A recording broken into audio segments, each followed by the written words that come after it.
In 2023, Chris Brown was involved in an alleged altercation after a nightclub appearance in London. At the time, it flew under the radar. No charges, just whispers. But behind the scenes, UK authorities were building a case, and in May 2025, they struck. Brown was arrested while preparing for a show, blindsided by the long arm of the law catching up. Now, this isn't his first run-in with the law. We all remember 2009. The incident with Rihanna that changed his public image forever.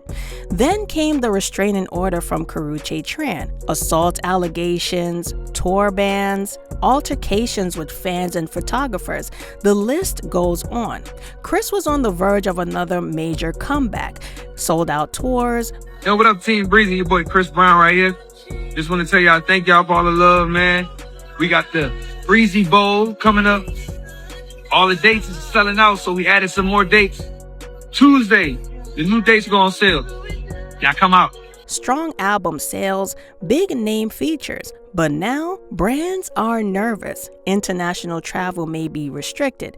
Concert venues may pull out. Streaming platforms might reevaluate playlist placements. It's deja vu all over again. And let's not forget, he was already banned from countries like the UK and Australia in the past due to his criminal record. This latest arrest could close more doors permanently. What makes this UK arrest so serious is the pattern. It's not an isolated incident, it's part of a chain. Each time Chris Brown seems to rebrand himself, either dropping a new song, trending on TikTok, something resurfaces. It raises the question, is this just bad luck or a refusal to change?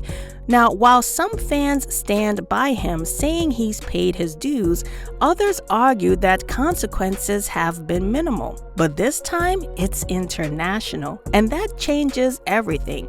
So now we ask, is this just another chapter in a controversial career or the beginning of the end for Chris Brown?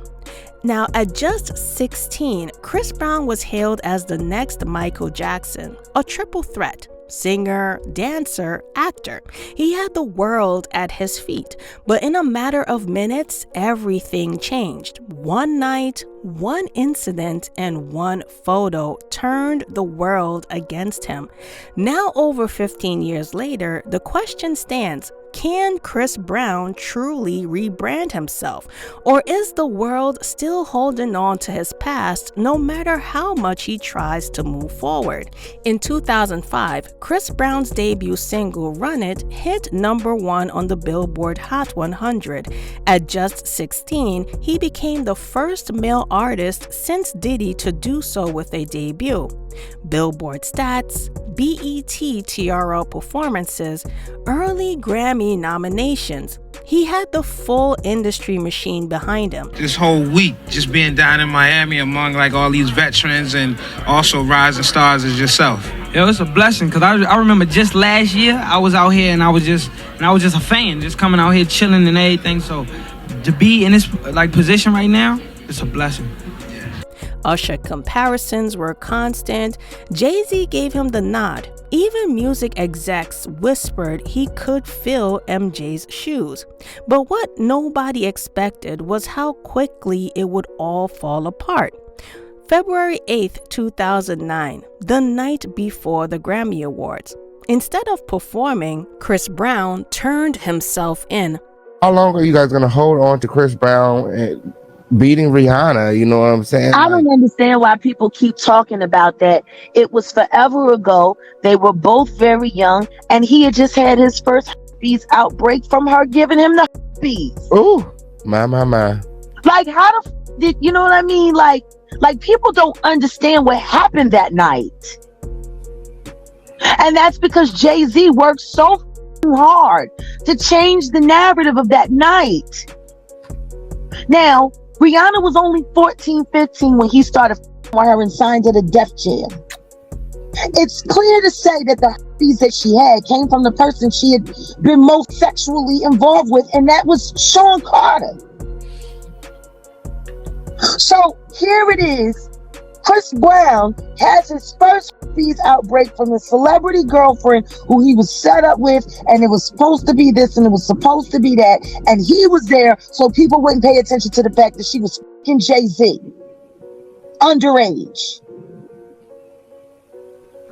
Jay-Z gave her the herpes that she gave to Chris Brown. And that first night, when he had that outbreak and he busted into Clive Davis's house and said, "Where the f is this dirty bitch at?" I can't fault him for that. He had this is beautiful, tall, wonderful. Chris Brown, she done ruined him. She ruined him at 19 years old. He's got the Jay-Z herpes. Oh. And it's unfair. Because now that's a part of his story. And Rihanna ain't innocent.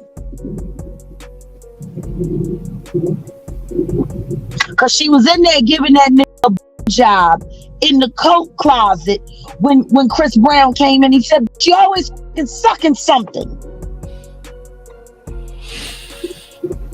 Then he said, "I'm fucking done with you," and he stormed out of Clive Davis's house, got into his very expensive car, and Rihanna chased after him.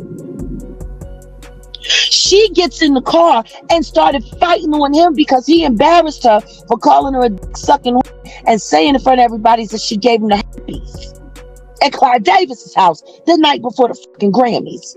She in the car trying to fuck him up. They're speeding on the Pacific Coast Highway, and you know Pacific Coast Highway, very steep. She could have killed the both of them fighting him while he was trying to just get the fuck away from her. Because Lord knows he couldn't get away from the herpes. Oh. And he hit her back. Bitch, calm down. My. And all of this is happening while he's doing damn near 100 miles per hour in a sports car on Pacific Coast Highway while he's still trying to register that he is beautiful Chris Brown and his dick is now trash. At 19. My. Because he got set up with a bitch that was fucking a pedophile. Photos of Rihanna's battered face shocked the world. Chris went from pop prince to public pariah. Wrigley's, Got Milk, and other endorsements dropped him overnight. Radio stations blacklisted his songs. For years, his name was reduced to one headline: "The Guy Who Beat Rihanna." Chris apologized multiple times on Larry King, in interviews, on Instagram. He entered anger management, but every time he made progress, another headline pulled him back. Definitely this album is what I want them to talk about, and not the stuff that happened 2 years ago. Well, after the interview, Brown performed as scheduled, but he stormed off stage when he was done performing. ABC reports that the show's hair and makeup staff called security because they heard loud noises coming from Brown's dressing room. A window in Brown's dressing room was smashed, and that caused shattered glass to fall onto the street below in Times Square. Brown then reportedly blew off his next scheduled performance at ABC, ripped off his shirt, and left the building. Susan, there's no confirmation that it was, in fact, Brown who broke the window, but it is clear, even from his level of agitation in that interview, that he has not yet figured out how to appropriately deal with the fact that this is a significant part of his history, and people are going to ask him about it. It felt like every few years, Chris hit reset, and every time, something snapped. Hashtag Team Breezy defending him relentlessly. Critics calling him unrepentant. Here's the conflict. Chris Brown is still one of the most talented entertainers alive, and even through controversy, the numbers never lied.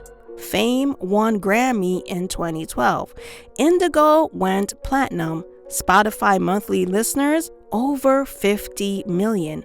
Billboard chart history, 100 plus Hot 100 entries. But the industry's relationship with him, complicated. American Music Awards 2022 MJ Tribute canceled last minute. Artists like Normani and Chloe Bailey getting dragged for collaborating with him. Kelly Rowland supported you. Yeah.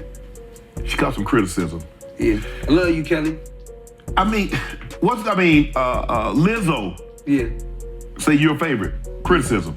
Yeah. Ed Sheeran, some others have come to your, like, the man is unbelievable. Yeah. And they call criticism. What is it with this cancel culture?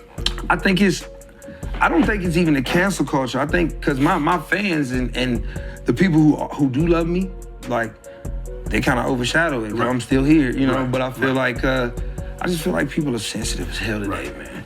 Like we don't get to really shoot the shit, or we don't get to say what we really want to say. A lot of times, a lot of things is contrived and conform. You don't get to be yourself because you can't have an open expression, freedom to say anything. Right. You don't have to discredit anybody or cut anybody out or say anything rude about anybody, but I feel like everybody's too damn sensitive at this point. Right.